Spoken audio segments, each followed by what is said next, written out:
Hello friends, स्वागत है आपका आपके अपने यूट्यूब चैनल एसकेपी में। दोस्तों, आज हम बात करेंगे कि बोर्ड एग्ज़ाम में कॉपी कैसे लिखें, यानी बोर्ड एग्ज़ाम 2023 में जो आप देने वाले हैं उसमें कॉपी कैसे लिखें, आपको किस प्रकार से कॉपी लिखना है उसी के बारे में हम बात करेंगे। तो जैसे ही आपको कॉपी मिलेगा, आपके कॉपी के इंटरफेस कुछ ऐसा रहेगा, ओएमआर का इंटरफेस अलग रहेगा। ओएमआर के बारे में मैं आपको बता दूंगा, ओएमआर भरने के लिए मैंने सिखा भी दिया है। तो देखिए, कुछ ऐसा इंटरफेस होगा। पहले आपको परीक्षार्थी का अनुक्रमांक लिखना है, आपको अंकों में लिखना है। जैसे आपका ये जो रोल नंबर रहेगा वो लाख में रहेगा, यहाँ पे हज़ार में एग्जाम्पल देकर बताया गया है कि 4201। तो इस तरह आपको लिखना है। ये वाला फार्मूला आप मत अप्लाई कीजिएगा, ये जो कट कर रहा हूँ। आपको इस तरह लिखना है कि 4201। जिस तरह अंकों में आप लिख दिए 4201, तो इसमें 4201 नहीं लिखना है, आपको लिखना है 4201। ठीक। और यहाँ पे विषय अगर जो आप हिंदी का दे रहे हैं तो हिंदी लिखिए, अगर जो आप सामाजिक विज्ञान का दे रहे हैं तो सामाजिक विज्ञान लिखिए, अगर जो आप मैथ का दे रहे हैं तो मैथ लिखिए। और केवल, क्योंकि अब एक ही परीक्षा होती है तो आपको बस केवल बनना है कि केवल सामाजिक विज्ञान का। और यहाँ पे प्रश्न पत्र पे एक मार्का होता है, यहाँ पे 824 बीएल है आपका मार्का। और जो आपके पेपर के इन साइड में मतलब बगल में ऐसे लिखा रहेगा 824 बीएल एलएल। कुछ भी मार्का हो तो उस मार्के को आप क्या करेंगे, इसमें भरेंगे, आप अपने प्रश्न पत्र के संकेतांक को भरेंगे। और परीक्षा का दिन सोमवार को, यानी कि आप जिस भी दिन परीक्षा दे रहे हैं उस डेट को डालेंगे। और 3/03/2023 प्रथम, इसलिए क्योंकि आपको परीक्षा तिथि और पाली इस तरह भरनी है कि परीक्षा तिथि इतने टाइम को, मतलब कि इतने दिन को हो रहा था, और प्रथम पाली में हो रहा था यानी कि सुबह के टाइम में हो रहा था। द्वितीय पाली में किसका होता है, इंटरमीडिएट वाले लोगों का होता है।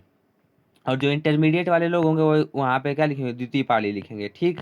अब चलिए, और ये सब जो भरना है वो केंद्र व्यवस्थापक का कार्य है। अब चलिए देखते हैं कि कॉपी को कैसे लिखेंगे। ओ एम आर वाला तो आप फिल कर लेंगे ओएमआर पे, लेकिन कॉपी को कैसे लिखना है उसके बारे में बात करते हैं। पहले खंड ब में आप आएंगे, वर्णनात्मक प्रश्न है तो खंड ब वर्णनात्मक प्रश्न लिख लेंगे। और उसके बाद से फिर तब जाके आप क्या करेंगे, इस तरह प्रश्नोत्तर संख्या 1 डालेंगे। हिंदी का ये पेपर है, हिंदी में आपने जानते हैं कि पहले संदर्भ लिखना रहता है। पहले गद्य से एक क्या करेगा, आपको पूरा पैसेज दे देगा। पैसेज टाइप का मतलब, पैसेज का मतलब कि एक पूरा गद्यांश दे देगा, उसको पढ़ के उसका संदर्भ लिखना रहेगा, फिर उसकी व्याख्या करनी रहेगी।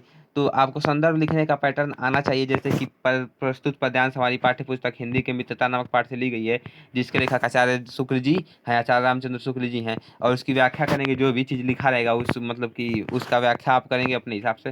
फिर व्याख्या के बाद एक तीसरा नंबर पर क्वेश्चन रहेगा, उस क्वेश्चन को भी आप क्या करेंगे, करेंगे। जैसे कि हम लोग कच्ची मिट्टी की मूर्ति के समान रहते हैं, इस वाक्य में कच्ची मिट्टी की मूर्ति की उपाधि किशोरावस्था के बच्चों से दी गई है। और प्रश्नोत्तर संख्या 2 जैसे ही आप आएंगे, आप ऐसे मतलब दोनों ओर से लाइन खींच लेंगे। देखिए लाइट तरीका, इस तरह लाइन खींच के इस तरह फिर संदर्भ, फिर रेखांकित अंश की आप व्याख्या को लिखेंगे।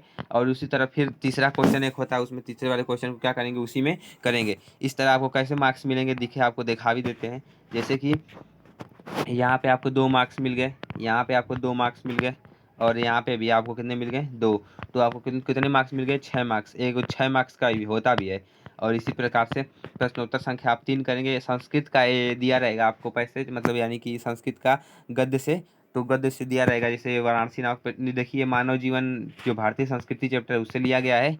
तो उसमें आप लिखेंगे प्रस्तुत संदर्भ हमारी पाठ्य पुस्तक संस्कृत खंड में संस्कृत संकलित भारतीय संस्कृति नामक पाठ से लिया गया है, जिस प्रस्तुत गद्यांश में भारतीय संस्कृति के महत्व को दर्शाया गया है।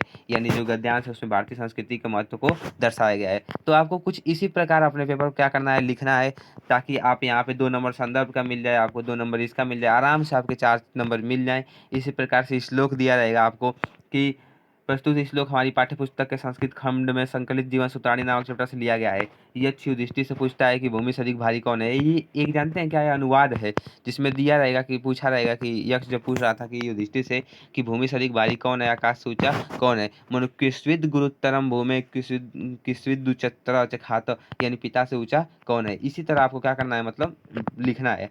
और देखिए 5वें नंबर पे आपका आएगा अगर पूजा खंड काव्य, तो पंडित राम बहुरी शुक्ल द्वारा रचित खंड काव्य अगर पूजा के युधिष्ठिर श्री कृष्ण के बाद दूसरे पात्र हैं।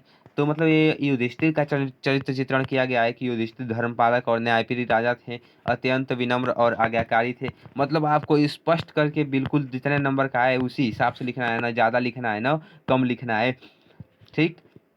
और प्रश्नोत्तर संख्या 6 में देखिए जयशंकर प्रसाद का जीवन परिचय लिखा गया है। एक ही जीवन परिचय मतलब इस पेपर में लिखा गया है, लेकिन आपको 2 मिलेंगे, 2 मिलेंगे। और देखिए एक श्लोक लिखना है आपको, सर्वे भवन्तु सुखिनः सर्वे सन्तु निरामया सर्वे भद्राणि पश्यन्तु माँ कश्चित् दुःख भाग भवेत्, माँ कश्चित् दुःख भाग भवेत्।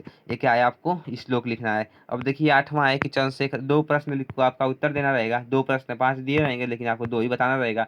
तो चंद्रशेखर एक प्रसिद्ध क्रांतिकारी देशभक्त च आसीत एक नागरिक ग्रामीणान असत असहत, ठीक, उपहासत मतलब दिया है। इसी प्रकार आपको 9वां में निबंध मिल जाएगा। 9वां जो प्रश्न रहेगा वो आपको निबंध मिलेगा, निबंध, ठीक। तो जब आपको निबंध करना रहेगा तो 9 नंबर का रहेगा। इसको बड़ा लंबा खींचिएगा, निबंध को आप निबंधी से आपके काफ़ी बढ़ सकती है। जैसे कि भूमिका में भूमिका का मतलब कि इसका प्रदूषण का अर्थ लिखिएगा, प्रदूषण के प्रकार और कारण, बिल्कुल अच्छे ढंग से एकदम सुंदर राइटिंग में इसी प्रकार आपको क्या करना है, लिखना है, ताकि आपको क्या करे, पूरा एग्जामिनर फुल नंबर दे, जितने नंबर का उतने नंबर दे। देखिए प्रदूषण को रोकने के उपाय, इसी तरह से आपको हेडिंग डालनी है और बिल्कुल अच्छे तरीके से हेडिंग डाल के आपको क्या करनी है, लिखना है। और उपसंहार यहाँ पे लास्ट में दिया गया है कि मतलब इसका मतलब क्या है। और ओएमआर सीट आपको कैसे भरनी है ये भी बता देते हैं। ओएमआर सीट में जिला कोड तो आपका 81, अगर जो आप मऊ के हैं तो 81 मऊ, मऊ, ठीक।